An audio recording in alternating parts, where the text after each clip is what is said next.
Hi everybody, it's Halo 4 Tutor with another Halo 4 gameplay commentary. As always, I'm going to give you my signature tips and tricks to help you start winning more often and having a lot more fun while you're doing it. Now, I've been reminiscing a lot lately about the good old days in Halo 3 and Halo Reach, and so I decided with Halo 4 I was going to play a lot more Slayer Pro, and I really have actually had a lot of fun with it because it's a very classic Slayer game type. No tactical packages, no support upgrades, no customizable loadouts, no armor abilities, no ordnance drops, none of those things that can be a lot of fun but can also drive you crazy. So, it's just classic Slayer game type where it's just you and your opponents and best player wins.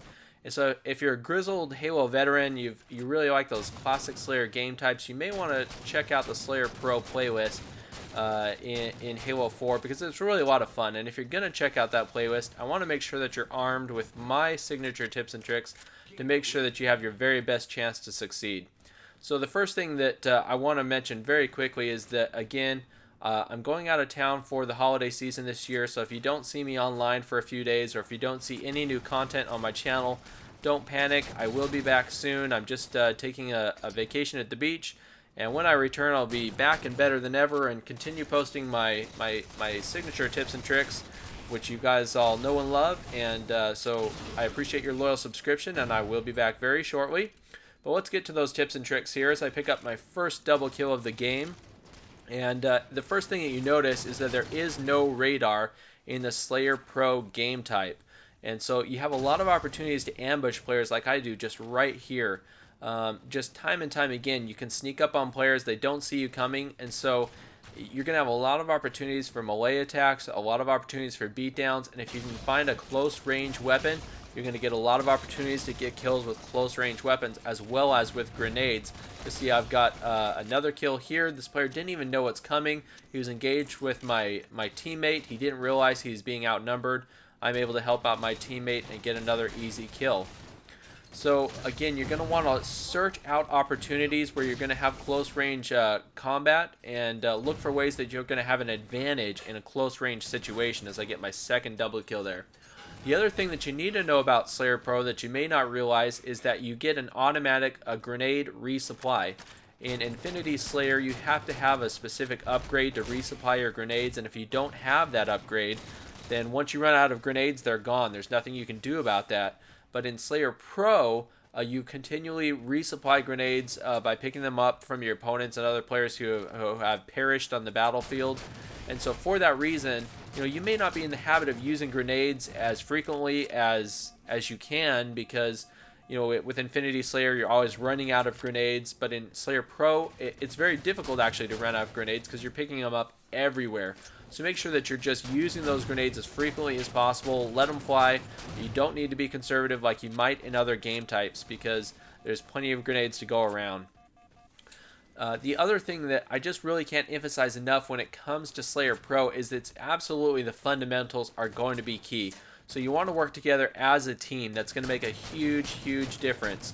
And I know I probably sound like a broken record here. I talk about teamwork in almost every single video, but I can't emphasize it enough, especially in Slayer Pro, because there's just too many blind spots. When you don't have that radar, it's just, there's too many areas, too many ways to be ambushed, too many places your opponents can be hiding and they can sneak up on you. But when you're moving in packs and pairs, it can be very, very difficult for your teammates to surprise you. Except right here. These guys are both facing the same direction. They get up behind them, get a nice easy beatdown. But typically, if you're moving in combination with other players, it can be very difficult to be ambushed because you kind of look out for each other. Additionally, if you're communicating with each other, that's absolutely ideal because that way, you can point out where the opponents are, and you can also ask for help when you need it. And so that can be very, very helpful as I get my third double kill of the game. Look at that, just jumping up and down. That can be very disorienting in Slayer Pro when you get up right next to a player and, when you jump up in the air, they lose sight of you. It can be very disorienting for them, and so you can get a lot of good opportunities for some close range melee attacks by jumping up and down and moving around when you get up in close quarters like that. Here my shields go down quick before I can get some shots on that guy, so I'm just kind of hiding behind the tree here, trying to wait for my shields to recharge and waiting for the cavalry to arrive. Sure enough, my teammate comes, gives me a hand, I get the assist, and we get out of there, both with our lives still intact, ready to fight another day.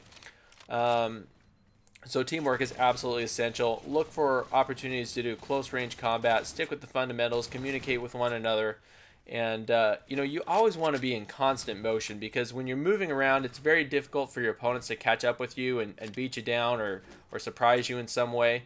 And additionally, if you're constantly moving around, you can kind of sneak up on players like I do several times. I mean, how many times have you seen me in this game where I come up on an opponent who doesn't see me coming? I'm able to get a really easy beat down or a really easy, couple shots into a guy. The other thing that I've noticed that's kind of problematic with Slayer Pro is because there's no ordnance drops, a lot of times you run out of ammunition, especially if you go on a nice long spree like I do a couple times during this game. You go on those sprees and you end up running out of ammunition if you're not careful. You see here I'm basically out of ammunition in this weapon, and you're going to see in just a second it becomes a real problem. So here, look, I've got, 3-4 rounds left, and I'm going to have to switch to my Magnum pistol. And I very easily could have died here. Fortunately, I had a teammate come in, back me up, and help me out as I get a wingman medal. But you want to be very cognizant of your ammunition situation, because it's very easy to run out here. There's no ordnance drops, and there's not very many other weapons placed throughout the map. So if you see yourself running low, try to either switch weapons with somebody or grab a weapon off the ground or whatever you got to do. Now there's a sniper clear over on the other side of the map. I'm really not that anxious to go over there and pick it up, because I'm more interested in this map. Look at this assassination. I point out, I spin around and check behind me as I perform that assassination, because the last thing I want as I assassinate somebody is for an opponent to be waiting behind me and ready to assassinate me when I'm finished with my assassination. So when you go into that animated assassination, when you go into the animation, check behind you, swing the camera around, you can get a real nice shot of anybody that might be waiting behind you, especially in Slayer Pro. That can be very, very helpful. It's a good tactic to do. Go back and get my revenge on that player who beat me down earlier. Now here in this situation, I'm really outnumbered. I thought I had more team support than I did. In this case, the radar, was a disadvantage for me, because I didn't realize how bad the situation was. There's 3 red players, and I'm all by myself. So that was a bad situation. I should have got out of there if I could. Now I'm going to go back looking for my revenge, see if I can avenge my death before the game ends. But I want to thank y'all for watching. I hope you learned a few things from the commentary. Hope you learned a few things from the gameplay. I hope you enjoyed it. Go back and check out some of the other videos on my channel while I'm on holiday, because there's a lot of content there. I'm sure you've missed a few videos. Go back and rewatch a few and refresh the tips and tricks in your mind. Enjoy the Halo 4 over the holidays. Hope you guys have a great time. Please like, comment, and subscribe. Add this video to your favorites. This is Halo 4 Tutor signing out. I'll see you next time.